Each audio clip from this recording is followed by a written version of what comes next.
Hi friends, I'm big sad today, so I'm making a video to give me something to do. My boyfriend just left this morning for 5 months for work. My dog misses him too.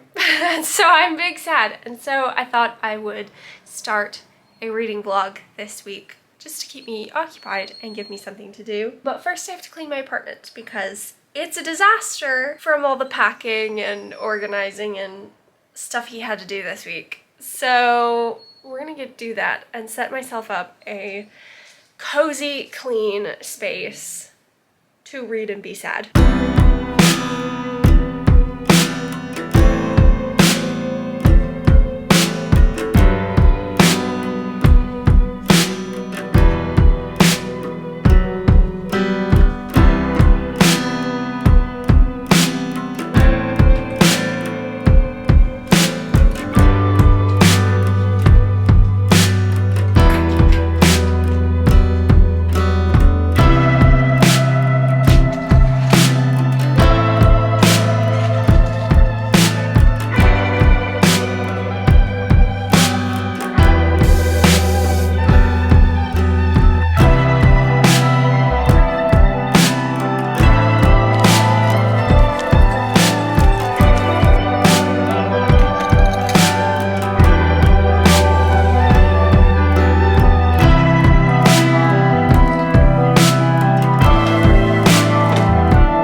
Good morning.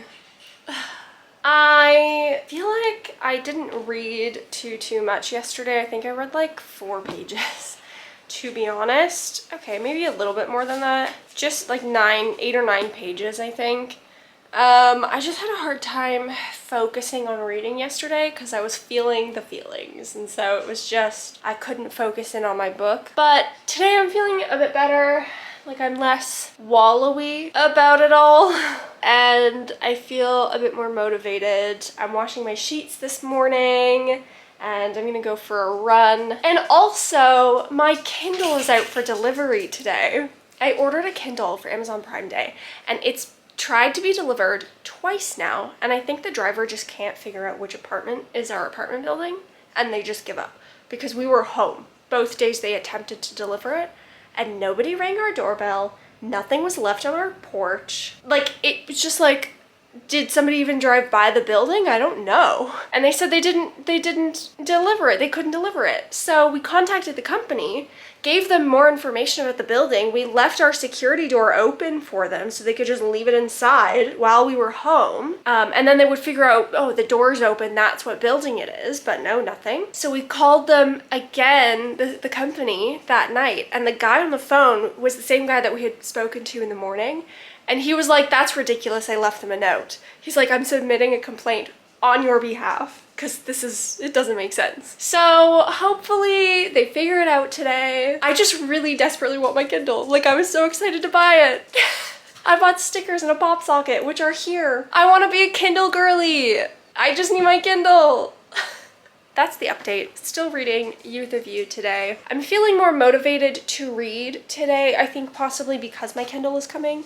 So I'm planning to do sheets, put laundry away, be a little bit productive, and then I'm hoping to read as much of this book as possible. Ideally, I would like to finish it before I start reading on my Kindle. So the goal is to finish this book today. That might be a high order. However, I also read 100 pages the first day I opened it, and I was working that day. So I read it on my breaks, and I read 100 pages because I'm really enjoying it. So we'll see. Might not be a tall order.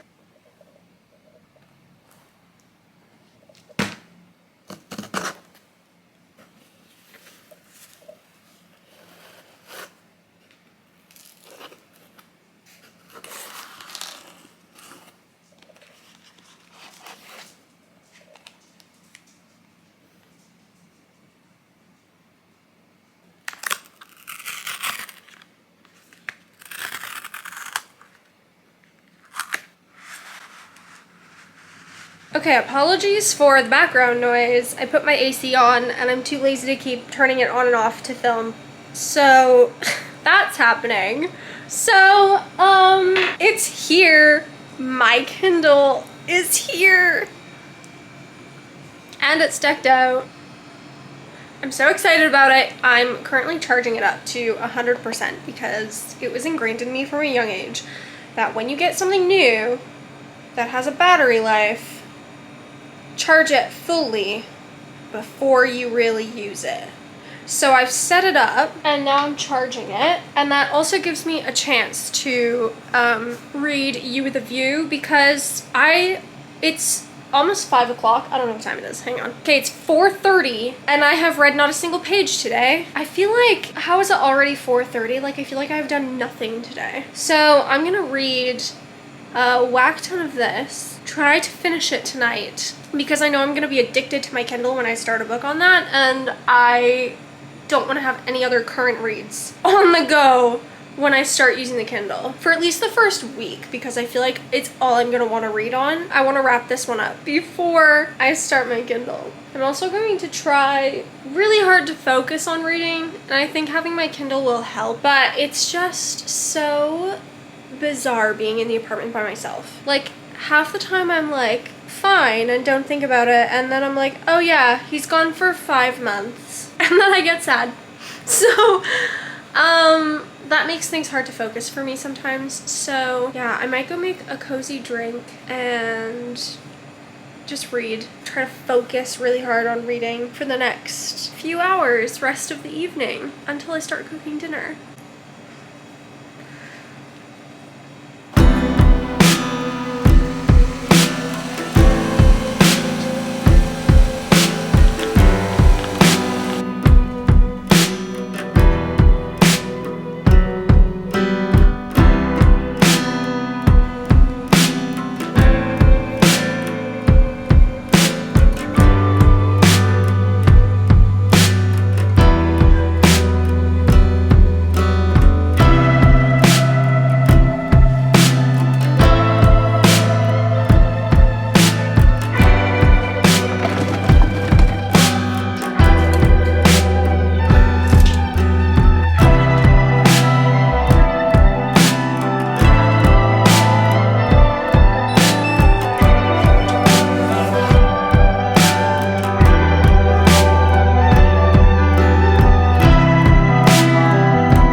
Morning. Let me move a little bit so I'm not quite in the sun, I guess. I'll set you on my windowsill. Good morning. I managed to read quite a bit yesterday. I'm now on page 246 and I think I was on like one something. So I managed to get a good chunk in yesterday. So close to the end of this book, still have not finished it. I got home late last night. I had a really long day at work and I just was so tired, so I didn't read anything when I got home, but my cat's trying to break into my bedroom. So my plan is to read tonight. I'm off a little bit earlier and finish this, but an anticipated read came out yesterday. A Soul of Blood and Ash by Jennifer L. Armentrout. And I desperately want to read that. So I bought the paperback. But I was like, I desperately want to read my Kindle. So I bought the Kindle version also, so that I could get to my Kindle faster and not miss out on my anticipated read. Does that make me unhinged? Maybe a little. But I'm excited about it, so it's fine. Finished You With a View last night. I stayed up to finish it, which means that today I have been reading on my Kindle. I'm so excited. You With a View was really cute. I really, really enjoyed it. It gave me like Emily Henry vibes in the sense that it wasn't just about the romance. Like there was some personal stuff going on for the main character that was a main focus. And I really enjoyed that. It was very, very cute. I think I'm giving it like a 4.5 out of 5. I really liked it. And I really liked the couple together. They had good history, which led to good chemistry, and I just loved that. They were so cute. There were some really great lines in that book as well. So I recommend that to you. And now I am reading the new Jennifer L. Armentrout book, A Soul of Blood and Ash, which is, I think it's the 5th book in the series. It's from Cass's point of view, if you've ever read the books. So far it's interesting. I don't know how I feel about a book that like goes back to the first of the series to do another character's point of view, which is essentially what this is. But I think so far she's doing it in a way that doesn't feel repetitive exactly. She's not just going over like the main character's moments together from the male main character's point of view, which I appreciate. I feel like a book that did that I didn't love was the Hades perspective of A Touch of Darkness. A Game of Gods or something like that, or I can't remember what it was called, but it just, I see what she was trying to do. It didn't land for me, and so I was worried going into this one that it would be similar, and so far I'm enjoying it. So far so good. The first chapter takes place immediately after the 4th book, which is really interesting, and then it kind of goes back. I'm enjoying it so far. I will say that it's been like 4 days since David left, and reading has kind of helped me get into just like a better spot where I'm not as mopey, I guess. I had a hard time reading the first couple of days because I was just sad, which is to be expected, but I feel like I'm doing a little bit better now, creating a bit more of a routine, and that was kind of the purpose of this reading vlog. So a couple of days left of this vlog. I'm gonna read as much as possible on my Kindle today. So excited.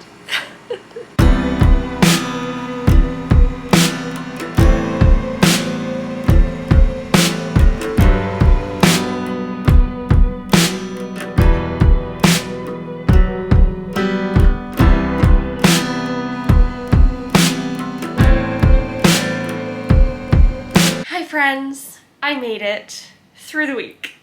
It's actually been a hot minute since I updated this vlog. It's wedding season. I'm in 2 weddings, attending a 3rd, and it's very much busy. But I'm back. We're at the end of this vlog. The week is over. The first week of him being gone is done. And I think having this video gave me something to do, which was the main goal. But I think I'm surprised at how little I was able to distract myself. And I don't know why I'm surprised. David's such an important person in my life, and to go from seeing him every single day to not seeing him at all and hearing from him very little is very jarring. It's jarring. And so I just needed to kind of feel what I was gonna feel, and I think it was useful for me to give myself something to do so I wasn't just laying in bed sobbing all the time, even though I did a lot of that. But yeah, I think it helped me get through the week. and sort of not be wallowy as much. And that was really useful for me. To wrap up this vlog, I'm just gonna give some reading updates. So when I last updated, I was reading A Soul of Ash and Blood on my Kindle. Sorry, I'm very excited to have a Kindle, an e-reader. I take it with me everywhere. Bring your Kindle everywhere vibes. It's true, I do. I had just started it when I last updated and I was like, it's not really repetitive. So far, so good. I was wrong. I was wrong. It's very repetitive, very. And I just had an issue with that. I think a lot of the dialogue, in particular the dialogue, is word for word from the first book. And I just wonder how much of it was truly necessary to the story. Like, I think we could have got his thoughts without hearing word for word the same conversation as we had in the first book. And that drove me absolutely mental. The parts that we didn't see in the first book, that we have like Cass's inner thoughts or like extra context to things that happened in the first book from Cass's POV, were great. Loved those. But I just found that it was repetitive. I was taking forever to read it. I put it aside. I haven't finished it. I will finish it eventually because I do enjoy the series and I do want to know what happens. And there are some things in this book that I think will be important later, so I do want to finish it. But for me, I just needed a break from the repetitiveness, the redundancy, also just like the really poor transitions. The book goes from sort of a present day scenario and then reminisces and relooks at events from the first book from Cass's POV. We just had transitions into the past moments that were like, speaking of, and then it would jump into a chapter from the past. And it just hurt me a little bit too much.